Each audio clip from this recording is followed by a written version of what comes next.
Alors, je m'appelle Guillaume, je suis kiné. Avant, j'étais pédicure-podologue au CHU d'Amiens.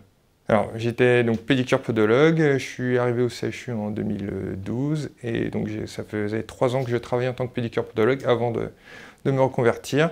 Mon projet, du coup, c'était plutôt de travailler en CHU ou en tout cas en structure pour avoir le côté, on va dire, pluridisciplinaire de la profession.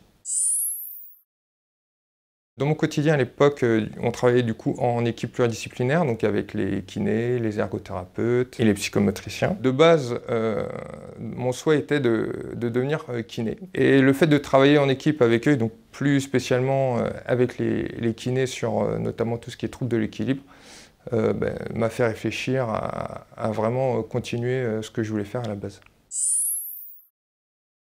Je ne suis plus étudiant, je suis maintenant kiné depuis 3 ans au CHU. Je suis dédié au service de réanimation et de chirurgie cardiaque notamment. J'ai un collègue ergothérapeute qui est passé par la passerelle, qui était aide-soignant avant, et qui m'a expliqué justement la démarche. Alors tout d'abord, il faut envoyer effectivement des courriers à la direction, à notre cadre supérieur, à notre cadre santé, puis du coup s'en suivent des entretiens avec eux. Et c'est eux du coup derrière qui choisissent, puis en fonction aussi du financement. Mes appréhensions, c'était notamment par rapport aux cours. Il y a beaucoup de cours théoriques, surtout qu'à ce moment-là, il y a eu la réforme des études de kiné avec un cursus très orienté sur la licence, avec des matières très très théoriques.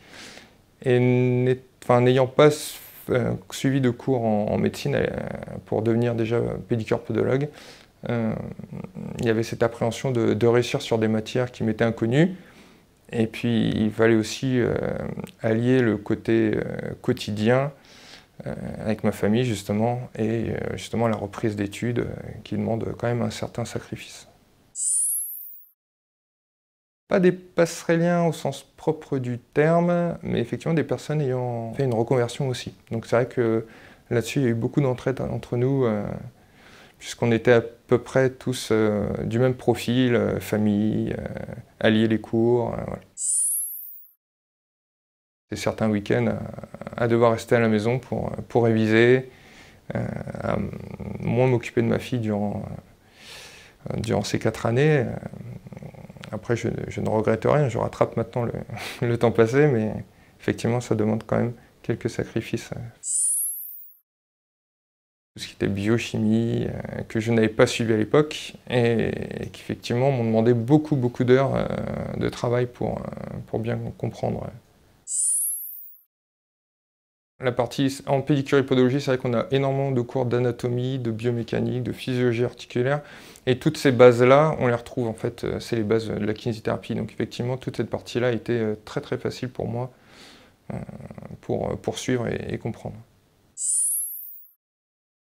Concernant mon salaire, le mien n'a pas bougé puisqu'en tant que pédicure-podologue, je n'avais pas de prime, de nuit, de risque. Donc mon salaire n'a pas bougé. Par contre, je pense effectivement pour certains corps de métier tels que les infirmiers ou les aides-soignants qui ont des astreintes le week-end, des primes de nuit, là effectivement toute cette partie-là n'existe plus sur la fiche de paye et du coup le salaire peut un peu diminuer effectivement.